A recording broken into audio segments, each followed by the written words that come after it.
Merci à la Maison des Potes d'avoir organisé ce débat en amont de la loi égalité-citoyenneté qui, j'espère, va nous permettre d'avancer par rapport au texte existant.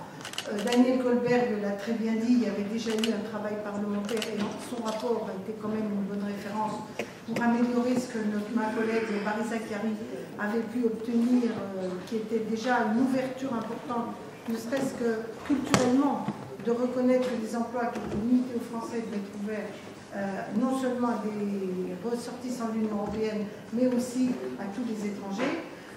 Maintenant, il faut qu'on franchisse une étape significative à travers cette nouvelle loi. Alors, je voudrais d'abord dire que je me réjouis du travail du défenseur des droits, car comme il ne vous a pas échappé, on n'a pas une majorité à gauche au Sénat. Et je pense que l'autorité morale de M. Toubon et le travail du défenseur des droits aura un écho au Sénat qui, quand même, spontanément, n'est pas très ouvert à une partie des enjeux que nous pouvons promouvoir, même si, comme tu l'avais rappelé, Daniel, ils avaient voté à l'unanimité pour les professions qui avaient été retenues et qui étaient limitées, mais qui, quand même, avaient été votées à l'unanimité. Et puis, c'est aussi un peu caricatural parce qu'on a certains collègues de tous bords qui, à titre personnel, s'engagent beaucoup sur ces principes de non-discrimination. Alors moi, j'ai un certain nombre de choses qui me paraissent une évidence, qu'on peut peut-être essayer de voir. Il faut vous dire que le gros du travail va quand même être fait à l'Assemblée. Mais qu'est-ce qu'on pourrait essayer de faire avancer?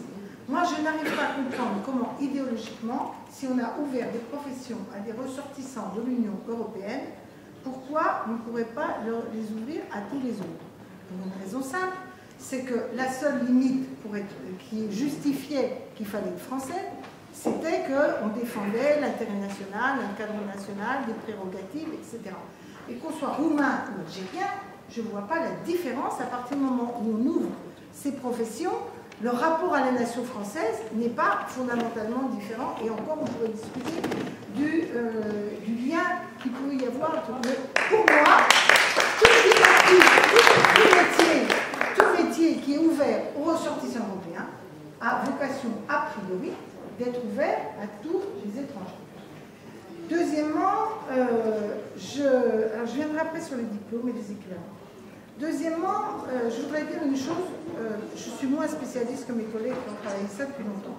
Et peut-être parce que je ne suis pas spécialiste, je prends un peu les choses avec un peu de simplification.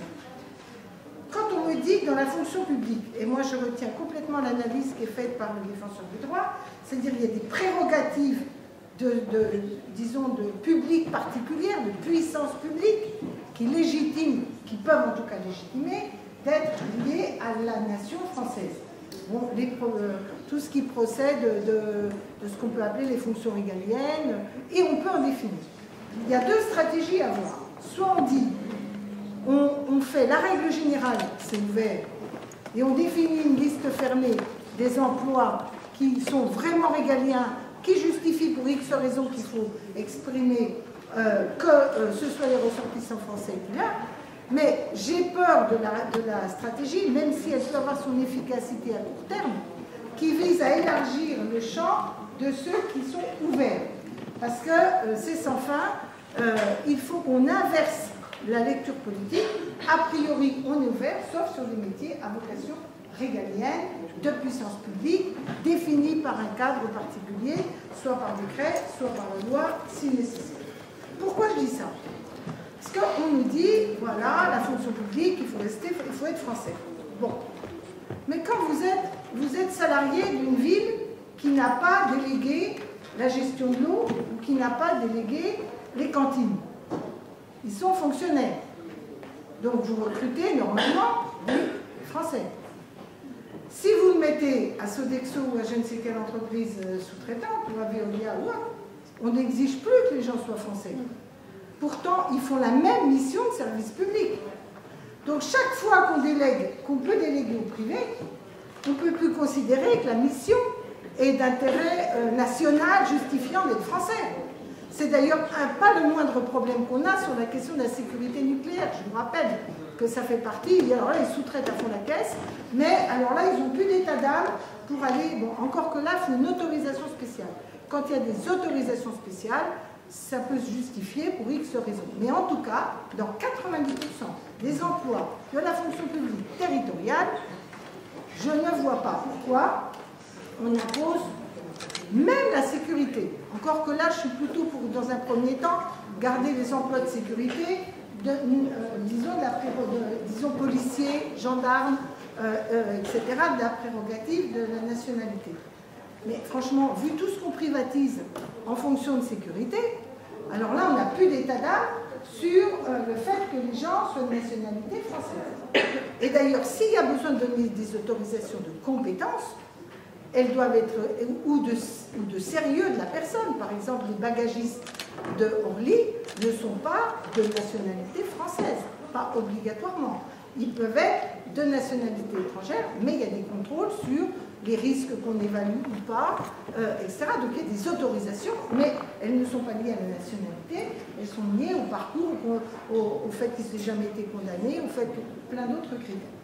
Donc moi, je suis plutôt pour qu'on essaie d'aller vers un système qui reconnaisse le principe de l'ouverture de la fonction publique aux étrangers, sauf pour une liste définie positivement, enfin négativement, sauf sur ces points. Alors, Daniel est prudent, et il a raison, parce qu'il ne faut pas se raconter l'histoire, cette bataille n'est pas gagnée d'avance. Et pas seulement pour des raisons pure sucre, politiques, le manque de courage, de ceci et de cela, ce qui, quand même, est une petite part de cela.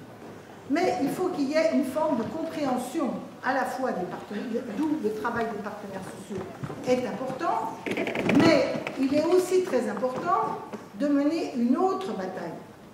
C'est-à-dire, par exemple, il y a le numerus clausus dans les médecins, ou dans toute une série de métiers, constitue une ségrégation. Et effectivement, elle a expliqué à un citoyen français que le gamin, il ne peut pas devenir médecin parce qu'il y a un numerus clausus, et que comme on n'a pas assez de médecins, on fait appel à des médecins qui ont les diplômes, qui ne sont pas reconnus et qui sont moins payés. Les gens disent, mais on est tombé sur la tête, et tout le mythe des travailleurs étrangers qui prennent le boulot des Français s'instaure aussi avec des mécanismes de cette nature. Donc je pense qu'il faut aussi qu'on travaille avec les partenaires sociaux au fait qu'il y a des endroits où il faut élargir l'accès de ces métiers à l'ensemble de nos concitoyens, et en particulier pour aussi diversifier, et là on revient au recrutement dont on parlait au faciès, le CV anonyme, c'est qu'il y a des métiers où on pourrait quand même penser que des jeunes Français, peut-être d'origine étrangère, en tout cas dont les parents, arrière-grands-parents, je ne sais pas, ont été étrangers, pourraient avoir accès à ces métiers. Je le dis parce qu'il y a parfois un sentiment de concurrence qu'il faut qu'on combatte. Et qu'on ne peut le faire qu'avec un travail assez sérieux avec les partenaires sociaux, et par ailleurs de lutter contre toutes les autres discriminations pour l'accès à des métiers pour nos concitoyens, quelle que soit leur origine. Alors, plus compliquée est la question des diplômes et des compétences. Moi, je fais partie des gens qui considèrent qu'il faut mettre en place effectivement des garanties de compétences équivalentes pour avoir des responsabilités dans tous les métiers. Je vous dis ça parce qu'on a un débat avec Macron, ça ne vous a pas échappé, que je ne sais plus dans quel doigt il va nous mettre ça, si c'est Sapin ou Volcambi. Il dit, c'est pas grave si on n'a pas le diplôme de coiffeur, tout le monde qui veut devenir coiffeur peut devenir coiffeur. Enfin, j'exagère un peu, mais c'est un peu ça. Hein. Ouvrons les vannes de l'initiative. Et il n'y a pas besoin de certification. Vous voyez bien que c'est d'abord une déqualification de fait d'une partie de ces métiers de ce service, et puis c'est pas neutre. C'est que vous allez voir n'importe qui va venir de n'importe où, s'installer coiffeur, à des prix qui seront, surtout s'ils ne sont pas salariés, donc à défiant toute concurrence. Bref, on voit les effets destructeurs de ce genre de mécanismes s'ils ne sont pas régulés. Donc tout ce qui est certification, tout ce qui est équivalence de diplôme, tout ce qui est vérifier que les compétences soient identiques et que les pratiques soient bien coordonnées et cohérentes, me paraît déterminant.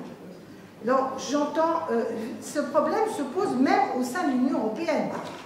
Quand vous pensez qu'il y a des gamins qui vont, moi j'ai été pendant un moment élu du Nord-Pas-de-Calais, d'où ma bonne connaissance de Courrières, quand je connais des gamins qui allaient faire leurs études, qui étaient retoqués pour être kinésithérapeutes en France, et qui allaient faire leurs études de l'autre côté en Belgique, qu'obtenait le diplôme de kiné et qui pouvait être kiné en France.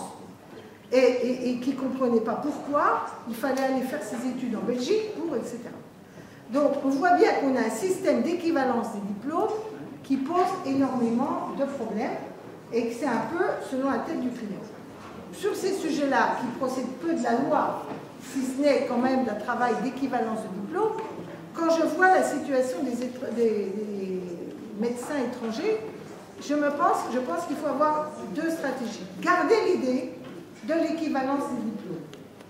Mais s'agissant de tant de personnes qui sont déjà là, qui exercent et qui ont manifestement dans leur équipe, on fait, vous savez, validation des acquis par l'expérience. Ça existe pour les salariés français. On pourrait avoir une politique de rattrapage, dire bon, effectivement, il faut travailler aux équivalences, mais au regard de ceux qui sont déjà là, avoir une politique comme on le fait pour la régularisation des sans-papiers,